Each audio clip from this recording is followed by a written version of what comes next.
반갑습니다. 원혜영입니다. 저를 전 의원이라고 소개해 주셨는데 가급적이면 전 시장으로 통일해서 소개해 주시면 훨씬 더 자랑스럽고 영광이 되겠습니다. 저도 이 컨퍼런스 덕분에 부천시의 역사와 미래를 정리할 기회를 갖게 돼서 아주 뜻깊게 생각을 합니다. 지속가능 협의회가 있어서 이런 논의의 기회가 있었다는 점 정말 뜻있게 생각을 합니다. 제가 시장 때 부천시에 주어진 조건 그리고 그 조건에 기반한 미래 발전 전략을 어떻게 세울 것인가, 그 중심 역할을 누가 할 것인가 하는 것을 저는 그게 우리 공무원들만의 지혜와 노력으로는 되지 않는다고 생각하고, 그 틀을 그 당시에 지속가능협의회의 이름이 푸른 부천 21이었는데 거기에 그 역할을 설정을 했습니다. 아까 우리 김종애 가톨릭대학 교수님도 오시고 그랬는데 그때 고생들 같이 하셨던 기억이 새롭습니다. 그런데 그 뒤에 좀 한 20년 가까이 지지부진하다가 우리 조영희 시장님이 오셔서 부천의 미래 발전 전략의 중요한 한 축으로서 우리 지속가능협의회를 설정하고 이런 특히 50주년이라는 특별한 계기를 맞이해서 이렇게 진행해 주시는 게 얼마나 반가운지 모르겠습니다. 한마디 더 붙이면 제가 부천시장이 돼서 문화도시, 만화를 중심으로 한 문화도시 부천을 만들자라고 목표를 설정하고 해나갈 때 사실 제일 캥겼던 게 제가 시장을 끝까지 할 일도 아니고 어느 정도 임기 동안 하다가 그만둘 텐데 과연 부천을 문화도시로 만들려고 하는 도시 전략이 지속 가능할 수가 있을까 하는 것에 대한 걱정이 제일 컸습니다. 그래서 제 속의 내면적인 목표가 이 리버시블한, 그러니까 뒤집기 또는 깔아뭉개기가 불가능한 문화도시 컨셉을 정착시키는 게 제일 중요하겠다, 이런 생각을 가지고 노력을 했는데 우리 시민 여러분들이 다 적극 호응해 주셔서 다행히 문화도시 부천이라는 우리의 전략은 우리 시 내부에서도 왜곡되거나 소멸되지 않았고 그러한 성과가 이제는 전국의 어느 도시도 부천이 문화도시라는 것을 부정하거나 또 별거 아닌 동네 문화도시, 지네끼리 잘났다고 얘기하는 문화도시라는 폄하는 받지 않는 정도까지 간 것도 그런 지속 가능한 목표와 또 그러한 것을 뿌리내리게 하려는 노력이 있었기 때문에 가능한 것이라고 생각을 하고 있습니다. 우리 부천시는 익명의 도시입니다. 제가 1998년에 시장으로 나서라고 주위에 가까운 분들이 권할 때 제가 망설였던 것도 못하겠다고 처음엔 고사했던 게, 이 부천이라는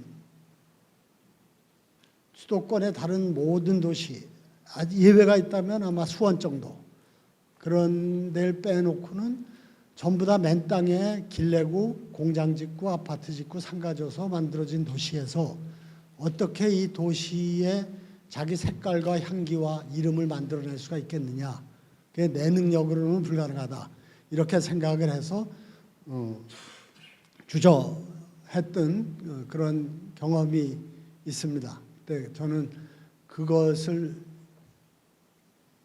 돌파하는 그 창끝을 문화로 잡았고 그 문화의 제일 그 앞에 뾰족한 끝을 만화로 잡고 시민들과 함께 문화도시 만들기를 위해서 노력을 했던 기억이 저로서는 지금도 가장 자랑스럽고 영광스럽고 한 기억이라고 생각을 합니다. 우리 부천은 60년대까지만 해도 서울에서 가깝지만 다른 지방의 어떤 농촌 지역과 전혀 다를 바가 없는 농촌 지역이었습니다. 그러다가 경인 고속도로가 64년도 5년도에 뚫리면서 세상이 뒤집어지는 일이 벌어졌습니다. 우리 같은 동네에 우리 고모부가 사셨는데 밭농사를 몇 마지길 지셨는데 이 밭농사 짓는 사람들의 대를 이은 꿈이 논농사 접어놓는 겁니다. 논값이 2배, 3배 비쌉니다. 그런데 어느 날 갑자기 우리 고모부가 농사 짓던 밭의 가격이 논의 가격을 2배, 3배 뒤집었습니다. 왜냐하면 논에서는 농사만 져야 되는데 밭은 공장을 질 수가 있거든요. 그 공장이 내가 지금 정확히 조사를 해보질 못해서 대충 오늘 지금 말씀드린 건 크게 제가 경험과 감각으로 말씀드리니까 구체적인 데이터나 비중에 있어서 차이가 있을 수 있습니다. 그건 양해해 주시길 바라고요. 구로, 물레, 영등포 이쪽에 있던 공장들이 서울이 인구가 많아지고 주택화되면서 넘쳐온 게 제일 가까운 경인선의 부천, 그때는 소사역이었죠. 부천, 경부선의 안양. 그래서 안양, 부천, 특히 부천은 7, 80년대 초까지는 울산보다 큰 전국의 6대 인구 기준으로 도시까지 됐습니다. 그것이 오늘날 부천의 어떤 성장 기반이 됐고, 그런데 그리고 또 한편으로 마찬가지 이유로 서울이 팽창하면서 서울에 직장 있는 사람들이 직장 다니기 편리하면서도 집값이 싼데 부천, 안양 이쪽에 대거 몰리기 시작했습니다. 베드타운화가 동시에 진행이 됐던 거죠. 그래서 부천의 외형상 도시계획상의 근본적 문제는 뭐냐 하면 도시계획 없이 도시가 만들어져 버린 겁니다. 정말 부끄럽고 안타까운 게 우리 원미동 길 몇 개 동 10만 가까운 시민이 사는데 그 소명 사거리에서 이쪽 종합운동장과 그 사이길까지 편도 1차선, 왕복 2차선입니다. 고강동 길 5만 10만이 사는 동네에 보도도 없는 편도 1차선 길 떼놓고 거기에 아파트 짓고 빌라 짓고 시민들이 모여들어서 살았습니다. 그래서 어떻게 해볼 길이 없는, 그래서 난개발이란 게 뭐냐, 저는 이렇게 정리합니다. 계획 없이 도시화가 진행된 게 난개발이고, 부천이야말로 난개발의 대표적인 사례, 바람직하지 않은 사례가 됐죠. 그것이 우리 73년도 부천시로 승격해서 그 한 20여 년간 도시가 중동개발로 완성되는 시점까지의 과정이었다고 생각하고, 그 핵심은 도시계획에 없이 도시가 형성됨으로써 많은 인프라의 부족이라든가 이런 문제들을 안고 도시가 출발했다는 것으로 말씀을 드릴 수 있습니다. 그리고 나서 그 다음에 우리 부천이 다행히 방향 설정을 잘한 게, 하드웨어적으로는 이미 개발이 제대로 된 계획 없이 완성됐기 때문에 새로운 시도를 뻗쳐나갈 수 있는 땅이 없기 때문에 불가능했고, 그다음에 질적인 변화를 부천이 모색하게 되고, 그 대표적인 노력이 문화도시 부천 만들기라고 생각을 합니다. 저는 지난해 올해 아주 기분이 좋습니다. 우리 부천시가 시작한 국제 판타스틱 영화제, 국제 만화 축제, 국제 애니메이션 영화제가 다 25년 주년을 맞이했기 때문에 그렇습니다. 또 부천은 유네스코로부터 문학 창의 도시로 동아시아에서 유일하게 지정을 되기도 했습니다. 우리 이 행사라는 한국만화영상진흥원은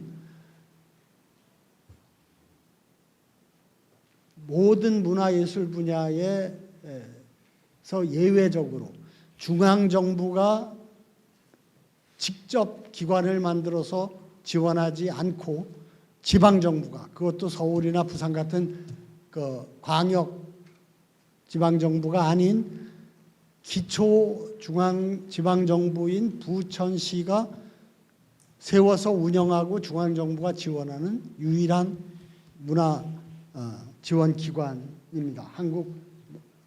한국만화영상진흥원이 그러한 아주 독특하고 자랑스러운 위상을 갖고 있는 것도 그런 점에서 우리 부천시가 문화도시로서의 위상이, 우리가 문화도시라고 스스로 주장하고 남들은 그런가 보다, 제가 그렇게 떠드는가 보다 하는 게 아니라 실제로 중앙정부를 통해서나 또는 세계적인 그 문화예술 기관으로부터 인정받고 평가받는다는 점에서 그 우월성을 우리가 스스로 자랑스럽게 생각할 수 있다고 생각합니다. 대표적으로 한국 애니메이션 영화제는 아카데미 영화제 오스카상이 공인한 애니메이션 영화제입니다. 우리 한국 애니메이션 영화 국제 애니메이션 영화제에서 선정되는 영화제 대상을 받은 영화는 아카데미 영화제의 본선의 자동 진출권을 갖고 있습니다. 한국에서 유일한 영화제입니다. 이렇게 문화도시로서의 토대가 구축된 것이 98년도 이후에 지금까지의 어떤 부천의 도시 성숙기의 가장 중요한 이정표와 또 방향의 정립이라고 이렇게 얘기할 수 있을 것 같습니다. 그리고 또 하나가 이 교통도시로서의 그 선도적 역할을 우리가 설정했다는 점입니다. 제가 지금 지방으로 뭐 전국으로 웰라인 강연을 많이 다니는데 그 강연 앞에 저를 소개해주면 항상 제가 자랑스럽게 오신 분들에게 얘기하는 게, 여러분들이 여기 올 때 탄 버스 몇 번 버스 몇 시간 몇 정거장 앞에 도착했다, 몇 분 뒤에 도착한다, 이거를 제일 먼저 시작한 도시가 어딘지 아느냐, 그리고 자랑을 제가 합니다. 네, 정말 자랑스러운 일입니다. 선진 사회라는 게 별거 아닙니다. 예측 가능한 사회가 선진 사회입니다. 그런 점에서 내가 기다리는 버스를 언제쯤 올지 미리 알고 준비할 수 있다는 것, 그것이야말로 선진 도시로서의 아주 면모를 제대로 우리가 보여주고 있다고 생각합니다. 또 이러한 성과가 또 전국적으로 보급되고 또 지금도 몇몇 나라에는 우리가 이 기술을 제공하고 하는 걸로 알고 있습니다. 또 이 교통도시로서의 면모를 확실하게 갖추게 되는 과정도 도시 성숙기인 90년대 후반부터 지금까지의 과정입니다. 7호선이 개통됐고 서해선이 개통이 됐고 GTX 또 아마 이제 착공 단계에 접어든 걸로 알고 있습니다. 이렇게 되면은 우리 부천은 서부 수도권의 지하철이 그야말로 여러 가지로 겹쳐서 교차하는 교통 허브 도시로서의 위상을 갖게 될 것입니다. 그리고 부천은 아까 말씀드린 것처럼 중소기업 도시입니다.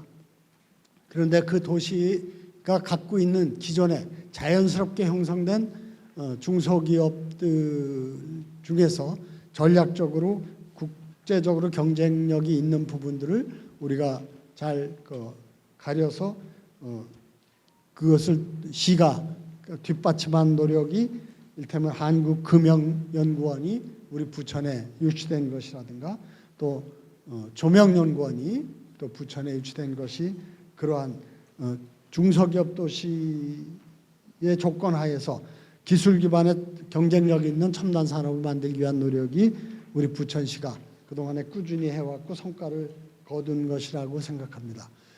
그리고 또 하나 제가 참 강조한 게 우리 부천에는 중소기업 위주의 도시다 보니까 대표적인 기업체를 제시할 게 별로 없습니다. 그래서 저는 한국 반도체가 어디서 시작됐는지 아느냐 그렇게 얘기를 합니다. 지금 내동사거리로 가는데 우측에 있는 온세미가 원래 대한민국 최초의 반도체 공장이죠. 한국 반도체를 시작했다가 삼성이 인수해서 드디어 오늘날 전 세계에서 한국의 산업의 경쟁력을 무시할 수 없는 절대적인 위치를 갖게 된 것이 바로 이 반도체 산업입니다. 그것의 발상지가 우리 부천이라는 것은 현재 중소기업으로만 구성되어 있는 부천의 산업적인 조건에 뭔가 강한 또 내세울 만한 이렇게 그림의 용의 눈에 눈동자를 찍듯이 그러한 상징적 포인트가 될 수 있어서 그것은 시 홍보에 많이 좀 활용하면 좋겠다 이런 생각을 갖고 있습니다. 이렇게 한 50년간에 우리가 빠르게 도시가 형성되고 또 교통, 문화, 또 기술 기반 첨단 산업의 그 조건을 갖게 된 것은 정말 아주 대단한 성과고 또 우리가 자랑스럽게 생각할 일이라고 생각합니다. 이것을 기반으로 앞으로 100년의 미래를 어떻게 만들어갈 것인가 그것을 논의하기 위해서 오늘 이 자리가 만들어졌습니다. 저는 세상의 많은 일들이 그렇듯이 아주 단순하다고 생각합니다. 현재 우리가 잘하고 있는 걸 기반으로 더 잘할 수 있어야 합니다. 그리고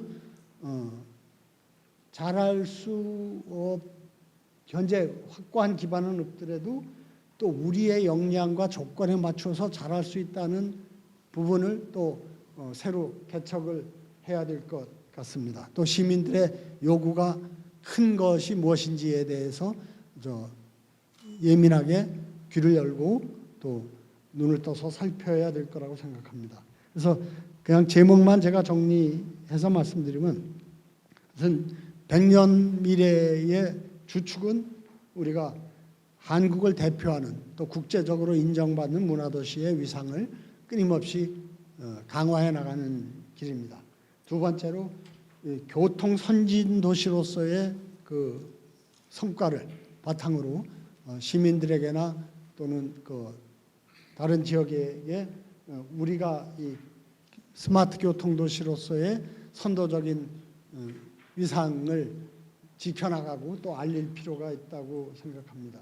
그리고 우리 부천의 기반인 중소기업들의 생태계를 어떻게 잘 만들어서 경쟁력을 높여나가고 일자리를 만드느냐 하는 것이 또 중요한 과제일 것 같습니다. 그리고 모든 시민들이 모든 도시의 시민들이 가장 중요하게 관심 갖는 것 역시 교육 문제겠죠.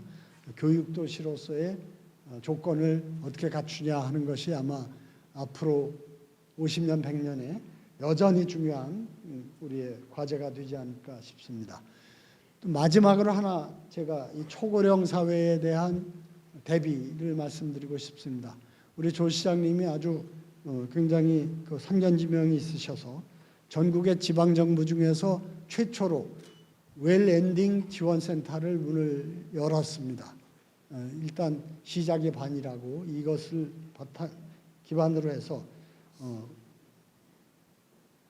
부천에서 고령 친화 여러 가지 사업과 정책들이 개발돼서 다른 지역에 확산됐으면 좋겠다 생각을 합니다.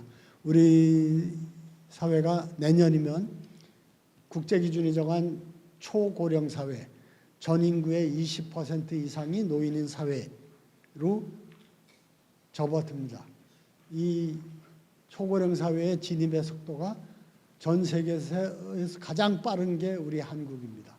여기 이렇게 낯설지만 어마어마한 파도로 덮쳐오는 쓰나미 같은 이 고령화의 물결을 우리가 지혜롭게 잘 살펴서 부천에 사는 노인들이 또 그 노인을 모시는 가족들이 정말 부천이 우리 나이 든 분들, 나이 들어가시는 분들에게 정말 아주 든든한 이웃으로 가족으로 부천시가 역할을 해주는구나 하는 것을 체감할 수 있도록 만드는 일도 우리 아마 앞으로 100년의 중요한 과제가 아닌가 싶습니다. 거듭 말씀드리지만 제가 뭐 자료를 준비하고 조사할 그런 능력은 없어서 그동안에 일하면서 느꼈던 감과 경험을 가지고 그냥 거칠게 스케치하는 마음으로 오늘 이 발제 내용을 만들어 봤습니다. 이것을 잘 다듬고 더 깊이 있게 만들어서 정말 미래 100년을 우리 시민들이 함께 만들어갈 수 있도록 지속가능협의회와 시장님이 큰 역할을 해주시기 당부드리겠습니다. 고맙습니다.